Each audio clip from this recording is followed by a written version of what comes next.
Olá, internautas de Marechal Deodoro. O Sistema Web Juventude de Comunicação é mais uma vez pioneiro em ação social. E hoje está proporcionando o segundo bloco de entrevistas dos candidatos e candidatas ao Conselho Tutelar 2019 do município. E a nossa 8ª entrevista é com o candidato João Paulo. João Paulo, muito obrigado pela sua participação. E vamos seguir aqui um cronograma de perguntas. E de início, seguindo o ritual, o senhor tem 2 minutos para se apresentar ao público. Por que é candidato? Marcando. Sou João Paulo, nasci e me criei no povoado Pedras. Comecei minha trajetória ainda muito cedo, como voluntário na Pastoral da Criança, o qual fui indicado pela instituição para representá-la junto ao CMDCA, o Conselho Municipal dos Direitos da Criança e do Adolescente, o qual também fui voluntário na Casa de Passagem, atual Casa Lá, onde fui meu primeiro mandato, posteriormente fui primeiro mandato como conselheiro tutelar. Hoje estou no 3º, lutando pelas causas da defesa das crianças e adolescentes do nosso município.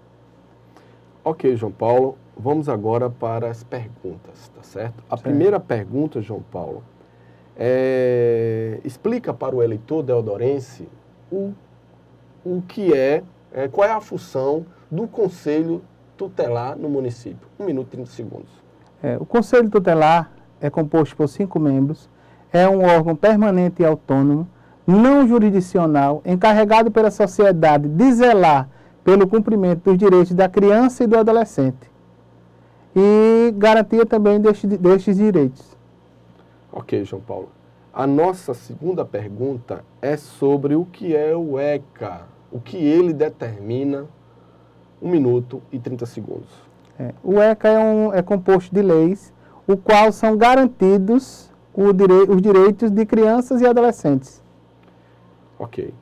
A nossa terceira pergunta é a seguinte.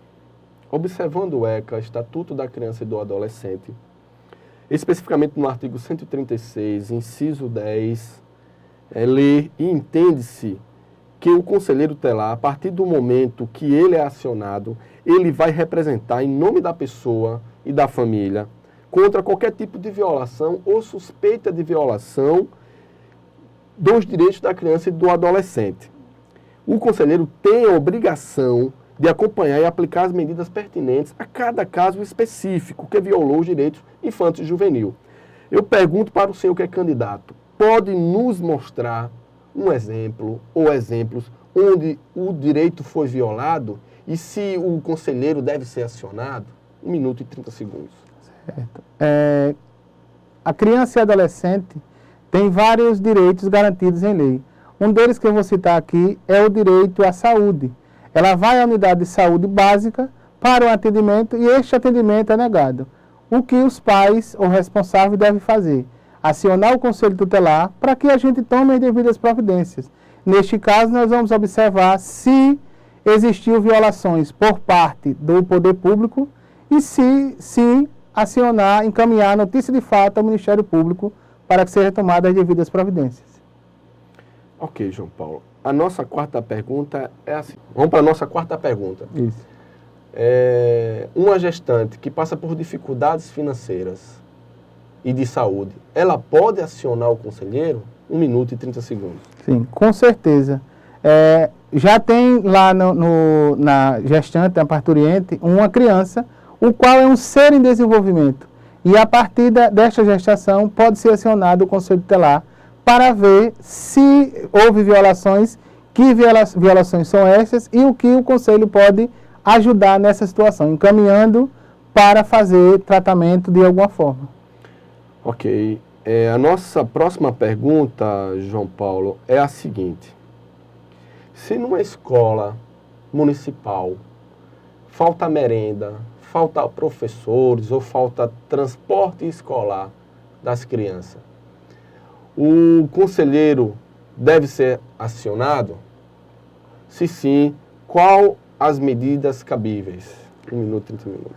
Um dos direitos fundamentais é o direito à educação, o qual tem que ser garantido de todas as formas necessárias. Faltou merenda, faltou professor e faltou transporte escolar, com certeza acionar o Conselho Tutelar para que seja vista a situação e, se detectar alguma negligência, encaminhar a notícia de fato ao Ministério Público para que ele tome as devidas providências.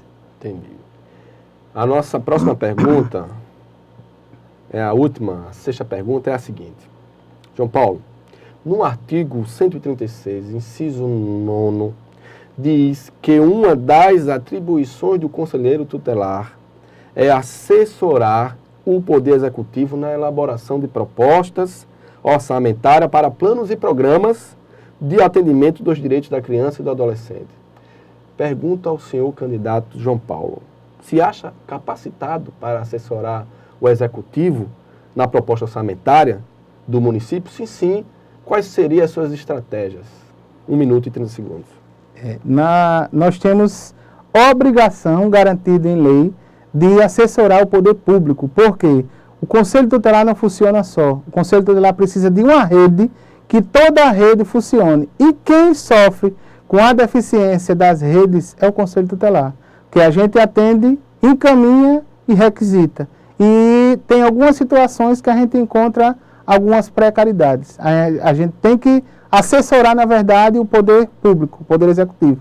Assessorar de que forma? A lei nossa, 1132, estabelece que trimestralmente a gente encaminhe a nossa demanda ao CMDCA, para que este, junto com o Conselho Tutelar, faça esse assessoramento. João Paulo, agora chegou um momento crucial da nossa entrevista, que são as considerações finais. O senhor, como candidato, tem 3 minutos para as considerações, marcando. O trabalho para garantir os direitos das crianças e adolescentes é desafiador e sério, necessitando de compromisso, dedicação e renúncia. É o que venho fazendo, priorizando crianças e adolescentes, usando a grande experiência que adquiri para fazer o que preconiza o Estatuto da Criança e do Adolescente. Por isso, peço aos deodorenses a oportunidade de permanecer zelando pelos direitos das crianças e adolescentes do nosso município. No dia 6 de outubro, vote João Paulo, número 1. João Paulo, muito obrigado pela sua participação. A Web Rádio Juventude agradece e boa sorte na sua campanha. Obrigado.